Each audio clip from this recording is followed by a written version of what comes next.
ডিম আপনারা অনেক রকমভাবে বানান, তবে নিত্য ডিমের ঝোল যদি একটু অন্যরকমভাবে বানানো যায় স্বাদ মুখে লেগে থাকে। নমস্কার বন্ধুরা, আজকের আমি আপনাদের সাথে একদম ভিন্ন রকমভাবে একটা ডিম কষার রেসিপি শেয়ার করব। তার জন্য আমি এখানে নিয়েছি 6টা ডিম আর কিছুটা সিদ্ধ আলু। ডিমের গায়ে অল্প করে আমি কাট লাগিয়ে নিয়েছি। এখন সরাসরি রান্নায় চলে যাব। তার জন্য কড়াইতে পর্যাপ্ত পরিমাণে রিফাইন তেল গরম করে একটা মিডিয়াম সাইজের পেঁয়াজ লম্বা করে কুচিয়ে নিয়েছিলাম, সেটাকে বেরেস্তা করে ভেজে নেব। এই বেরেস্তা আমি কিভাবে রান্নায় ব্যবহার করব সেটা দেখতে থাকুন। বন্ধুরা, যতক্ষণে পেঁয়াজটা ভাজা হচ্ছে চলুন একটা মশলা রেডি করে নেব। তার মধ্যে একদম কম আঁচে রেখে পেঁয়াজটাকে ভাজা হওয়ার জন্য রেখে দেব।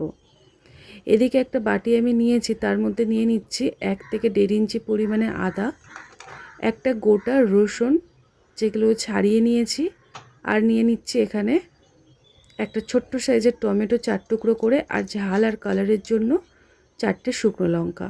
অল্প একটু জল দিয়ে মিহি করে মশলা বেটে নিয়ে ফিরে এলাম।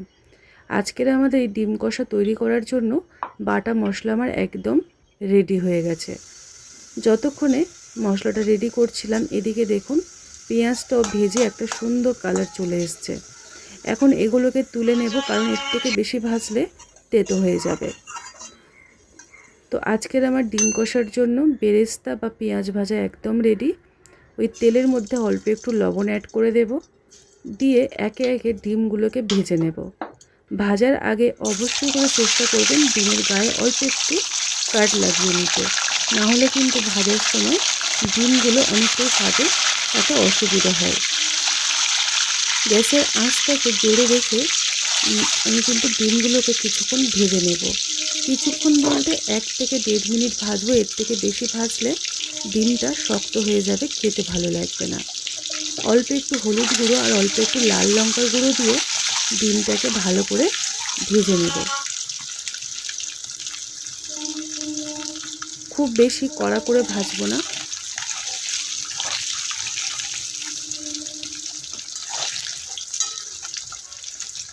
উল্টে পাল্টে সমস্ত দিক থেকে ভালো করে ডিমটাকে ভেজে নিতে হবে।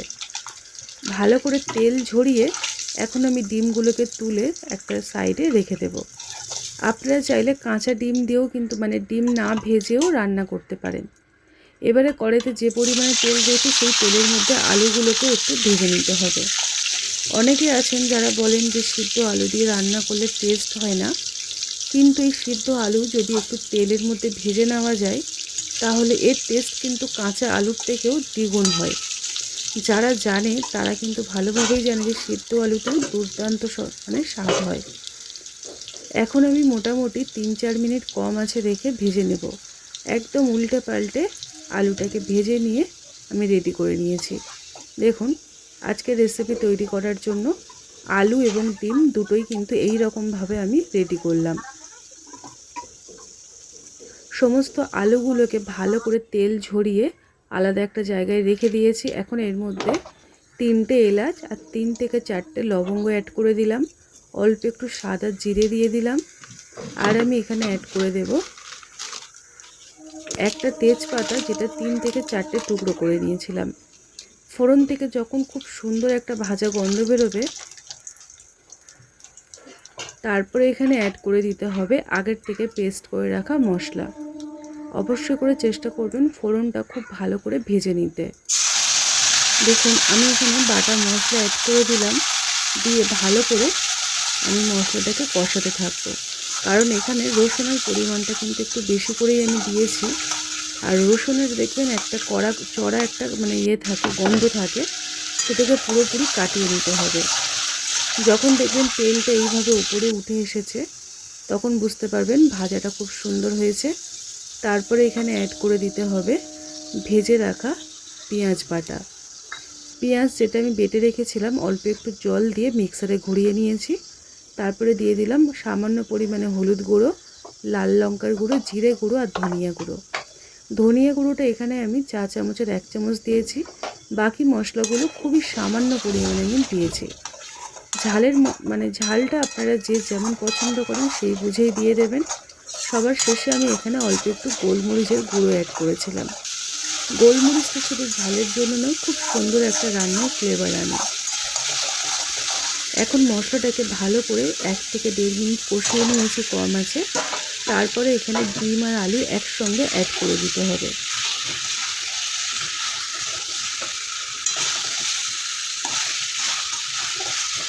একটু সাবধানের সাথে কষিয়ে নিচ্ছি যাতে করে আলুগুলো একদম ভেঙে না যায়, যেহেতু সিদ্ধ আলু।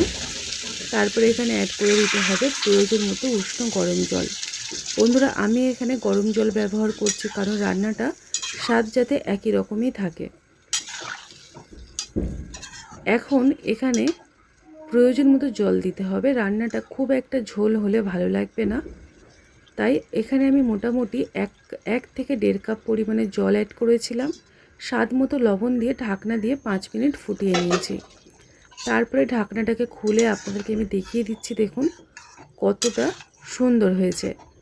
তো আজকের আমি এই ডিম কষাটাকে আরেকটু গ্রেভিটাকে ভালো করার জন্য কয়েকটা আলু ভেঙে ম্যাশ করে দেব।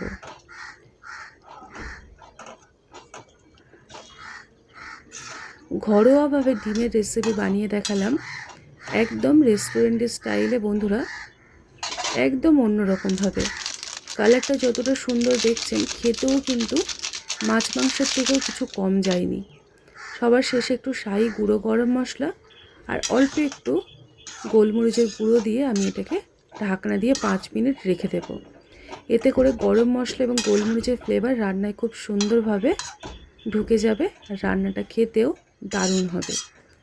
তো আমি এটাকে ঢাকনা দিয়ে 5 মিনিট রেখে দেব। তারপরে ঢাকনাটাকে খুলে আপনাদেরকে আমি দেখিয়ে দিচ্ছি, দেখুন কতটা লোভনীয় হয়েছে। গরম ভাত, রুটি, পরোটা, লুচি, ফ্রাইড রাইস কোনো কিছুর সাথে কম যাবে না। ভীষণ টেস্টি হয়। খাই খাই অনুর রান্নাঘর চ্যানেলটিকে সাবস্ক্রাইব করে নিতে পারেন এই রকমই নিত্য নতুন ঘরোয়া রেসিপি পাওয়ার জন্য। ভালো লাগলে শেয়ার করতে একদম ভুলবেন না। আজকের মতো এই পর্যন্ত, সবাই ভালো থাকবে।